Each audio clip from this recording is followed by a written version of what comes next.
Picture this: flashing lights, twisted metal, just total chaos after a serious accident. In those first few critical moments, how in the world do medical professionals cut through all that noise to actually save a life? Well, it's not magic, it's a system. A really simple but powerful protocol that's designed to bring order to the most chaotic situations imaginable. And today, we're going to break down exactly how it works. First, let's just get a sense of the stakes here. Trauma isn't just some health issue. It is the #1 leading cause of death for every single person between the ages of 1 and 40. That is a massive, staggering fact, and it demands a response that is absolutely bulletproof. I mean, that's the big question, right? You've got tons of potential injuries, the clock is ticking down, and you can't afford to guess. A random approach is a fatal approach. You need a priority list, a system that tells you exactly what to fix first, second, and third. What's really interesting is that deaths from trauma aren't random at all. They actually happen in 3 distinct waves or peaks. You have immediate deaths, right on the scene, from injuries that are just catastrophic. Then you have late deaths, maybe weeks later, from things like infections or organ failure. But it's that middle peak, the one in the first few hours, that's the real battleground. This is where a system can make all the difference. You've probably heard this phrase before, right? The golden hour. It's talking directly about that critical window, that chance to prevent those early deaths we just mentioned. It's the one period of time where quick, smart, decisive action can literally rewrite what happens to a patient. So how do you win the golden hour? Use this, the primary survey. It's a simple, elegant, and universal system designed to force order onto chaos. And the goal couldn't be simpler. Find the things that are going to kill the patient right now and fix them. And the whole framework is built around an alphabet that's impossible to forget. A, B, C, D. Airway, breathing, circulation, and disability. Now, this isn't just a helpful reminder, it's a strict order of operations. You never, ever move to B until A is completely sorted out. So let's dive in, starting right at the top. First up, A is for airway. But look at that subtitle, that's the key. With cervical spine protection. The two are completely inseparable. Why? Because if you rush to open an airway but the patient has a neck injury, you could paralyze them. So priority #1 is getting air flowing, but you have to do it without causing an even worse injury. And it makes sense, right? If you can't get oxygen in, nothing else you do matters. The brain only lasts a few minutes without it. That's why the very first move is always to check if the airway is blocked. If it is, they use specific techniques like a jaw thrust to get it open, all while keeping that neck and spine perfectly still. It's a delicate, high-stakes, balancing act. Okay, so moving on to B. Once you've established that the airway is open, the next question is the patient actually breathing? Is air moving in and out like it should? This is the step where responders are on the hunt for some very specific and very deadly chest injuries. Ever heard of this one? A tension pneumothorax? It sounds complicated, but the idea behind it is terrifyingly simple. And it's one of the top killers they absolutely have to find during the B assessment. Okay, so imagine a little tear in the lung that acts like a one-way door. Every time the person takes a breath, a little puff of air leaks out into the chest cavity, but it can't get back out. That air just builds and builds and builds, creating so much pressure that it collapses the lung, and then it starts physically shoving the heart and the major blood vessels over to the other side of the chest. It's a catastrophe that quickly stops the heart from pumping. Now, here's a really clever trick. How can you tell the difference between two awful problems inside the chest? Well, With that tension pneumothorax, the one caused by trapped air, all that pressure backs up into the veins, making the neck veins bulge out. But with a massive hemothorax, where the chest is filling up with blood instead of air, the patient is losing so much blood that their veins are actually empty and flat. It's a simple, visual clue with life or death stakes.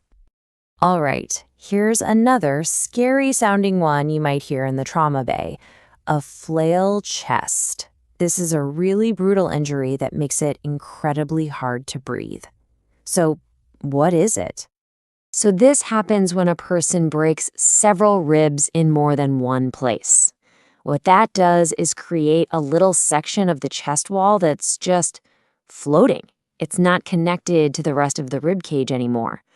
So when the patient tries to breathe in, that broken segment gets sucked inward, while the rest of the chest is moving outward. It's moving the wrong way. Not only is that really bad for breathing, but that free-floating piece of bone can actually beat against and damage the lung underneath.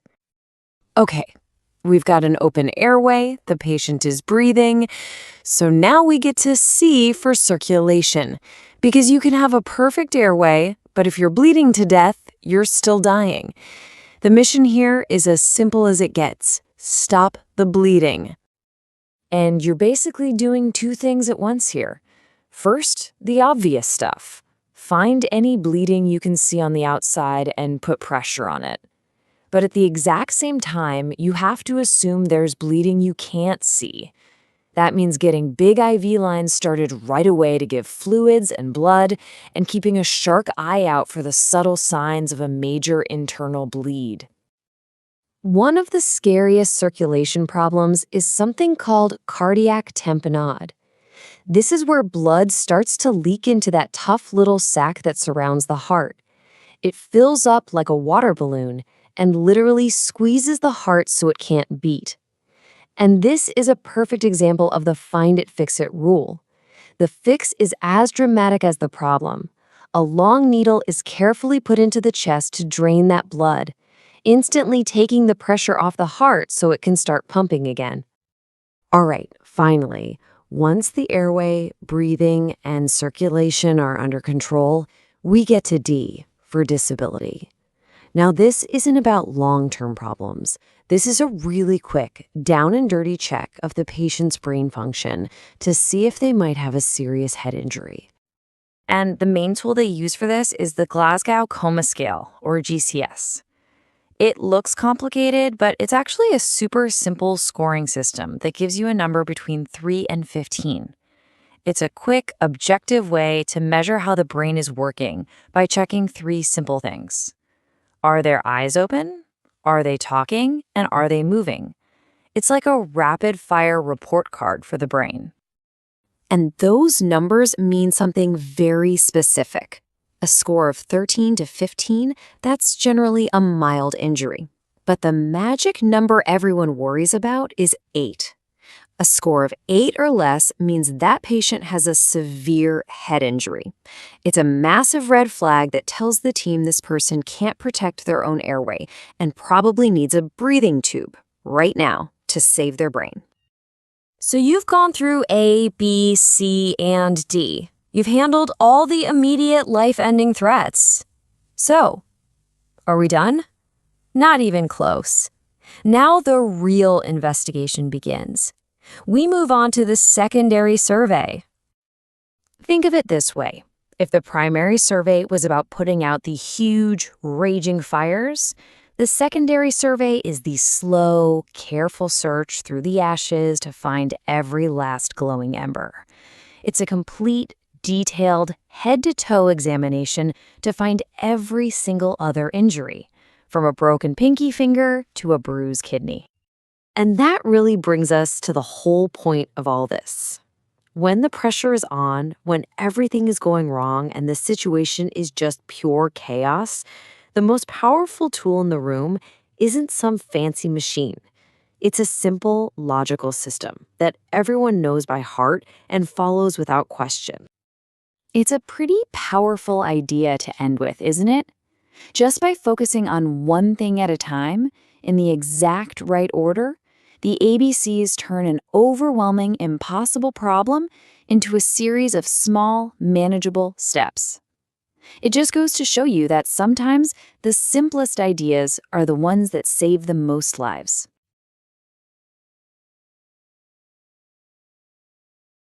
Welcome to the Deep Dive.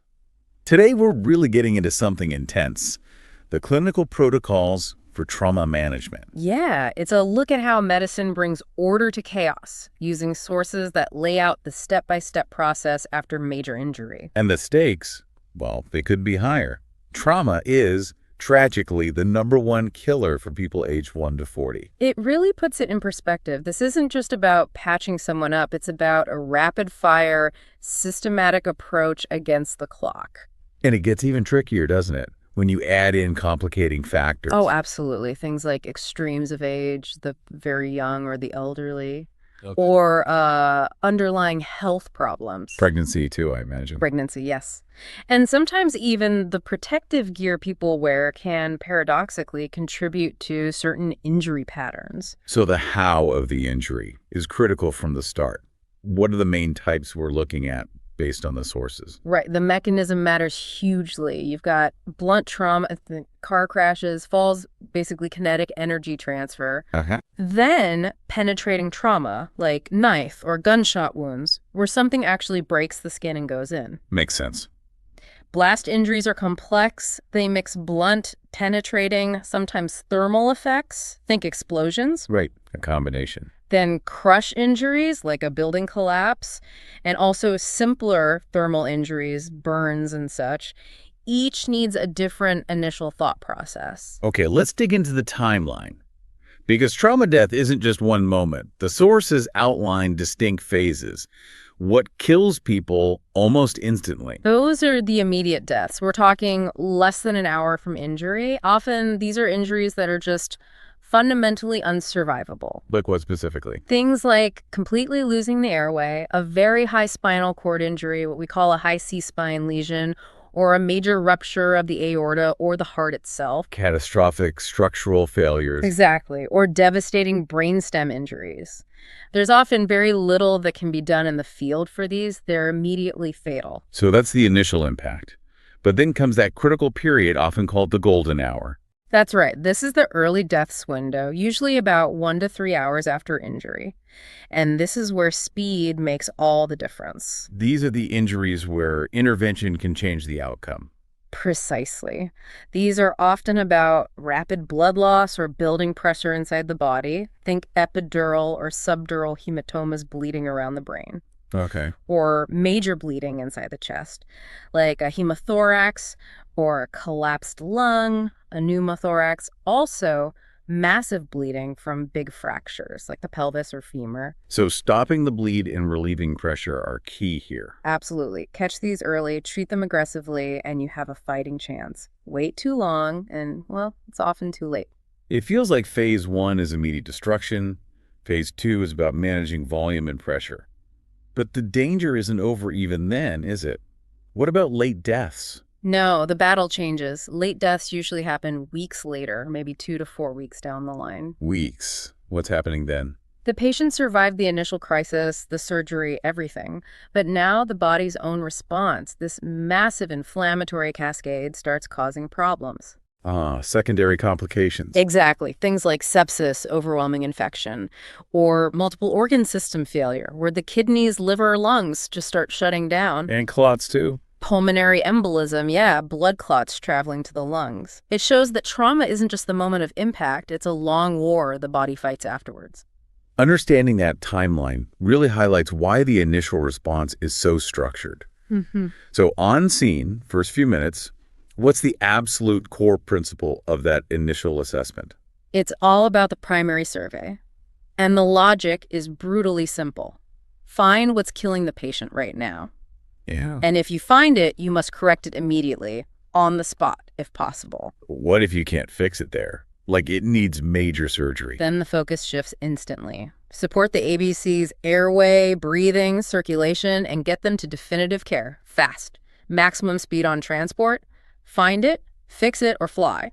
That clarity is essential. And this leads to the 2-survey approach. Primary first, then secondary. Break that down for us. Okay, so the primary survey is purely about immediate life threats, identifying and managing the things that will kill the patient in the next few minutes. And you're doing this while resuscitation is happening simultaneously. Getting fluids in, maybe oxygen. Exactly. Only once those immediate killers are dealt with and the patient has some stability do you move on to the secondary survey. And that's when you look for everything else. That's when you do the full, detailed head-to-toe exam to find all the other injuries, the broken arm, the cuts, the bruises, things that weren't an immediate threat to life but still need treatment. This idea of prioritizing seems critical, especially in, say, a mass casualty situation. How does the triage system work to formalize that? Triage is about doing the most good for the most people with the resources you have. It's rapid sorting.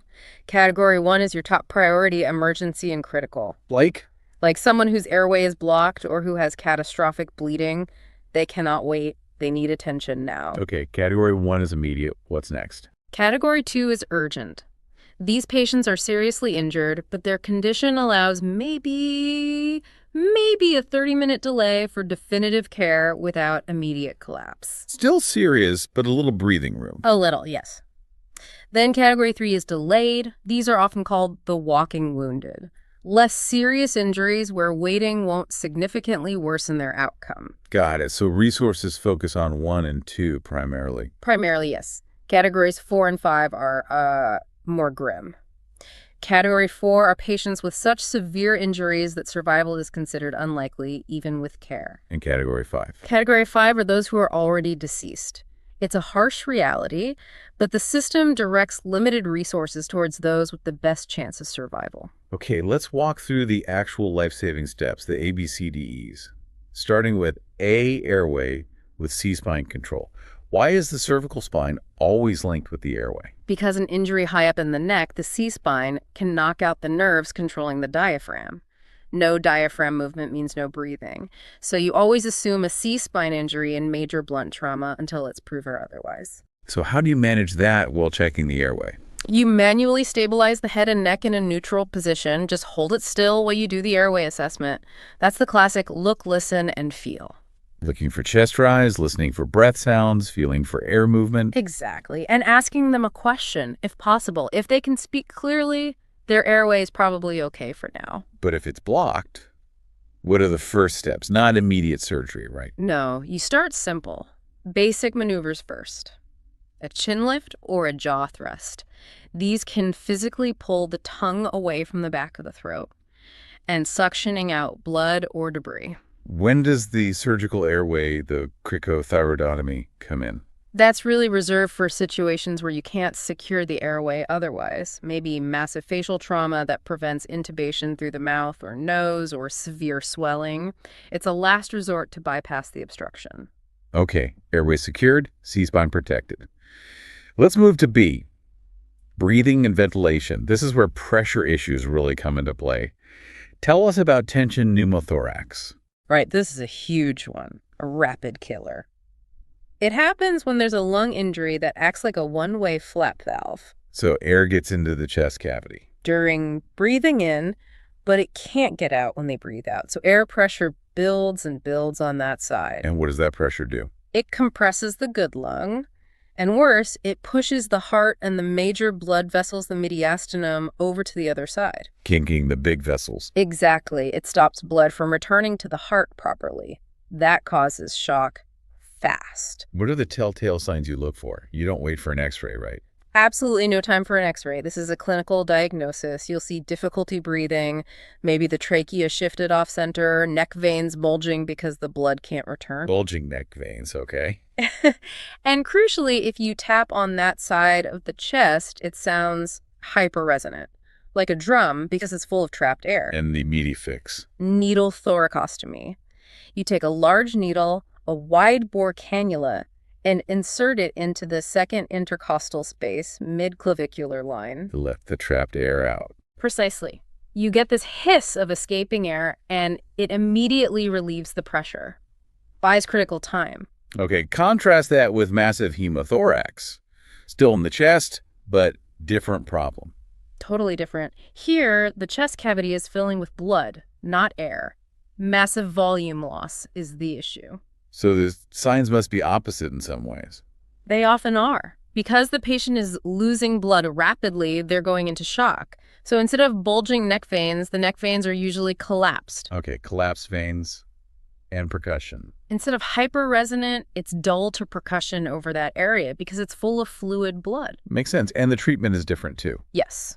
You need to drain the blood and monitor the loss.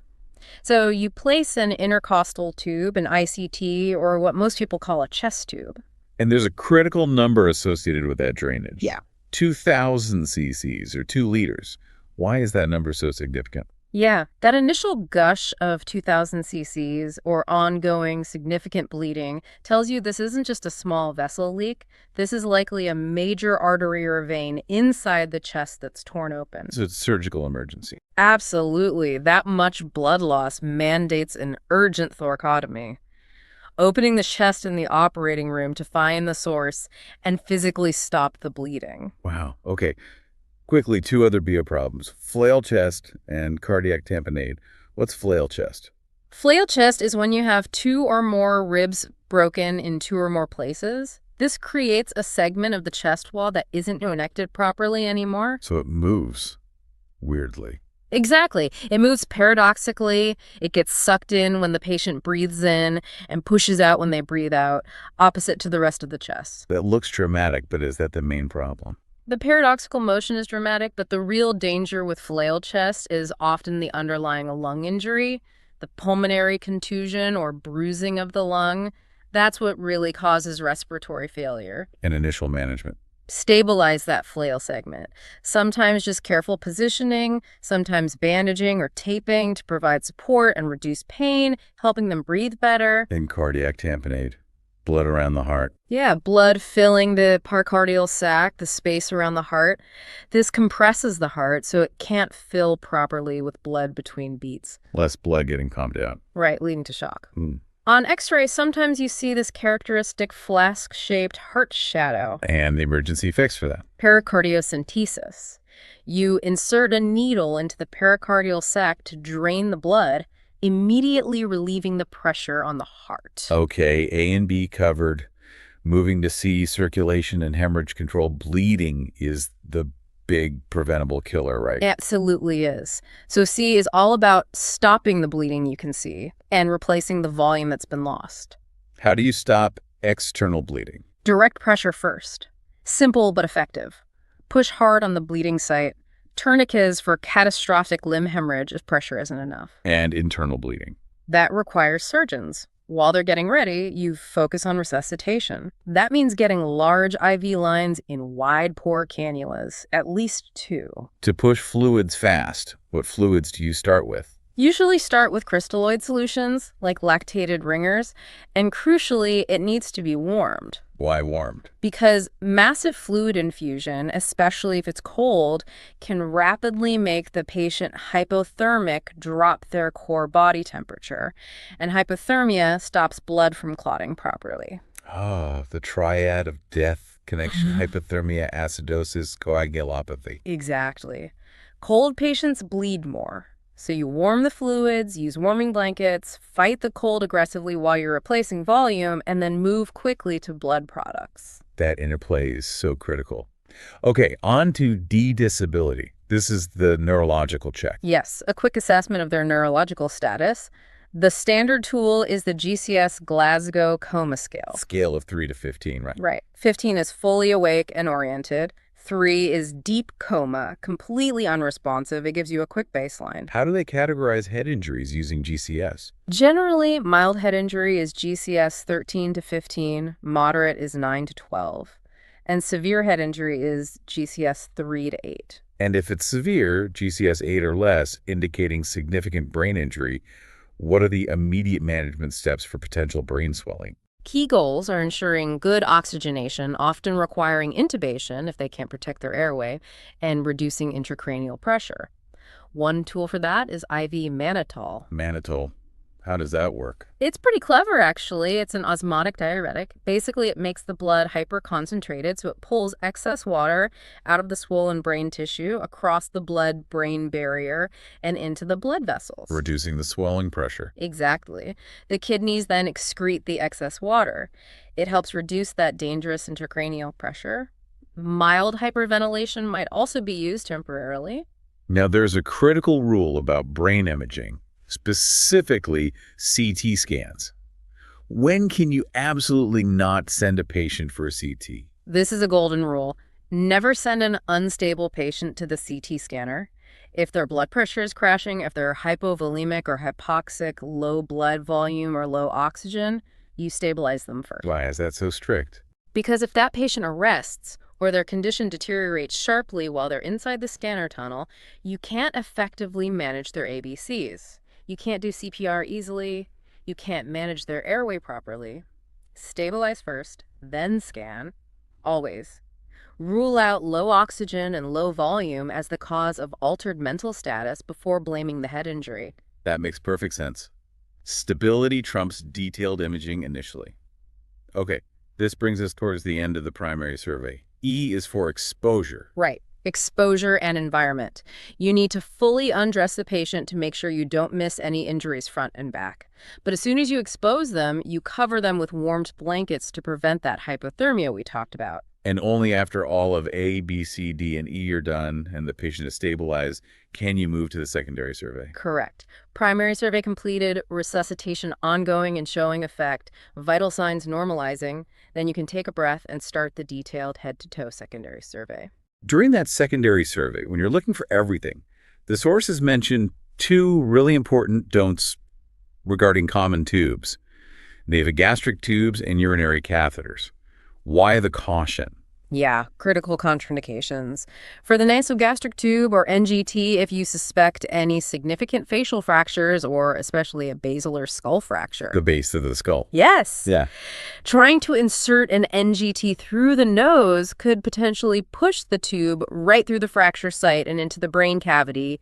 Catastrophic. Okay, definitely avoid that. What about the urinary catheter? If you see blood at the tip of the penis, the urethral meatus, or signs of major pelvic trauma, you have to suspect a urethral injury, a tear in the tube lighting from the bladder out. And forcing a catheter in could Turn a partial tear into a complete transection, much harder to repair. So if you suspect urethral injury, no catheter until imaging, like a retrograde urethrogram, is done. Powerful reminders that even routine procedures have risks in trauma. So what does the full secondary survey actually involve? It's really about being thorough now that the immediate danger is managed. You get a complete history if possible using the Amhaley mnemonic. Allergies, medications, past medical history, last meal, events surrounding the injury. Okay.